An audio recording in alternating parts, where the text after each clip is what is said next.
I'll admit it, I'm a camera nerd and I love accessories. Battery storage, memory card storage, filter storage. We could literally go on forever. And if you're like me, you've probably spent a fair bit of money over the years on these items. But what if I was to tell you, you could have pretty much any accessory that you want, exactly how you like it. And technically, never even have to actually pay for it. Interesting, eh? Over the last 2 months, I've been diving into a new bit of technology, something I've never really known anything about before. And with this little bit of technology, I've been able to make pretty much any camera accessory that I want, even custom make some of the things to the point of putting my own business logo on the side of them. So in this video, I'm going to be explaining exactly what I've been up to, giving you an insight into the endless possibilities that you can do yourself. How easy is it? Can anybody do what I've been doing? Or do you need a little bit of previous knowledge and skill? Are there any limitations that I can see at the moment? And there's even a way to turn this into a money-making scheme and make your own business whilst you do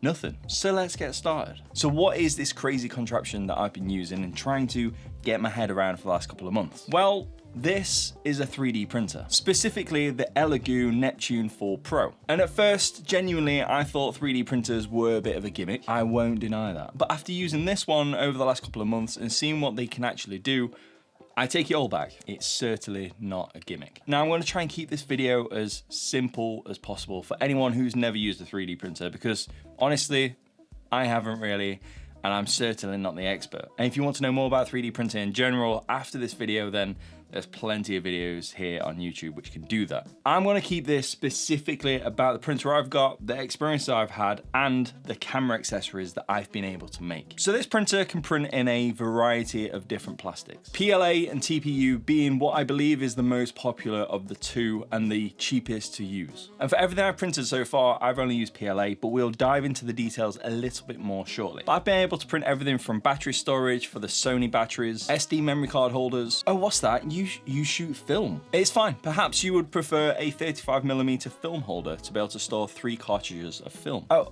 what's that? Sorry, you shoot 120 film. Well, good job, I've got that covered as well. Perhaps you're a Fuji X100 user.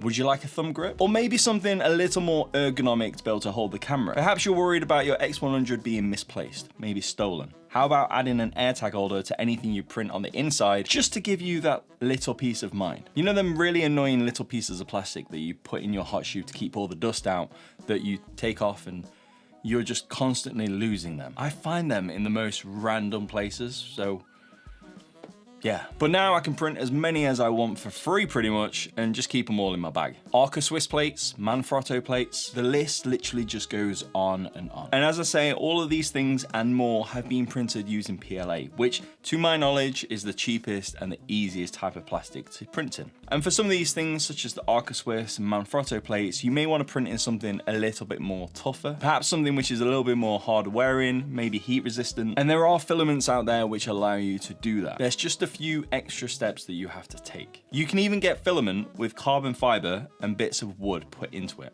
How crazy is that? But for any hobbyist, for the most part, PLA is going to be perfectly fine. But for a hobbyist, how easy is it to take something from your imagination and turn it into something that you could actually use? There's many different types of software out there which you can use to design whatever you wish. Some are free and some are not, and I suspect the ones that you actually have to pay for, you will get probably better results faster. But at the end of the day, you get what you pay for. But if you're wanting to do this on a budget like I have, there is some free, I won't even say software, it's a website which you can go to called Tinkercad, and you can just design till your heart's content. The only problem with taking an idea from inside your imagination and turn it into a physical thing is that you have to do a lot of measuring, a lot of prototyping, and it's very much a case of printing things over and over again and testing it and seeing how close you get, and then making the adjustments, going away, printing it again, and seeing what happens. For instance, this battery holder which I'm working on, this is just one of 10 parts of the battery holder which will hold 10 camera batteries. It's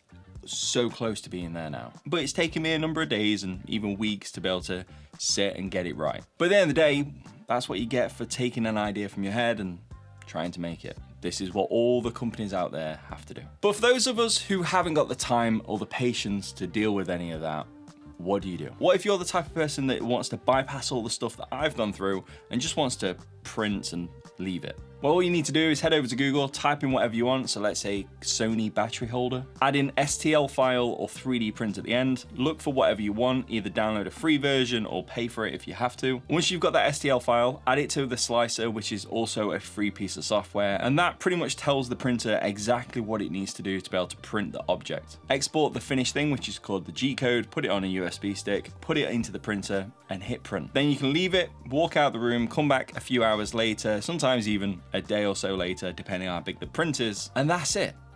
It's as simple as that. And maybe you're sat there thinking, oh, you're making it sound that simple, but it really is. I have little to zero knowledge of 3D printers. I've never seen one in person until I got this one. But in the first day of me owning the 3D printer, I've been able to put it together, download an STL file, design a file, put it into the slicer, and do everything which I need to do. But with all of this, there must be some limitations to what you can and can't do. How far can you really push one of these 3D printers in terms of creating the camera accessories that we always use? Well, so far, I've only been able to find one limitation when it comes to printing any of this stuff. And that is, some of these designs are what they call print in place. For instance, this one, which is all connected together, it was printed exactly like this. And once the print is complete, you just take it off the print bed and you just need to flex out the hinges to be able to get everything to separate and start working. And I'm sure that sounds easy enough, but there's been times when I've taken this off the printer and you can see just around here that it's cracked. This is easily the best result I've got with this design so far. But as I say, this can be improved by adjusting some of the settings and other things what go off in the printer. That's where we get into something what's called tolerances, and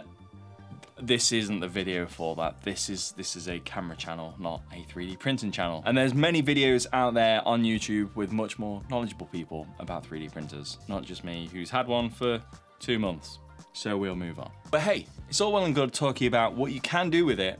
How much does one of these actually cost, and how much does it cost to actually run and print these things? Well, for this specific printer, the Elegoo Neptune 4 Pro, you can pick this up for around about £250 or $350. And the filament you can get for it, so PLA for instance, this costs around about £15 or $20 for a kilo of it. But then if you want a different finish, a different style, perhaps a different color, maybe you want it from a different brand, that price can vary anything from £15 all the way up to maybe £25 to £30 a kilo. And when it comes to actually printing these items, they cost literally pennies to maybe £1 or £2 to actually print in terms of the material it uses. So I'm sure you'll agree, yes, there is an initial investment into getting the printer, but as for actually running the printer and being able to print the stuff, it costs practically nothing. So with the cost in all seriousness being so little, and you be able to create a design from your computer for pretty much free, press print and then come back a little later on, are you thinking what I'm thinking? You could easily set up your own printing business. Design and print your own products, put them on your website, sell your products for a little markup, and that £250 which you've initially paid for will very quickly pay for itself. And by doing this, you can easily help other photographers, or anybody for that matter, have the accessories, the products, the items that they really do want. Genuinely,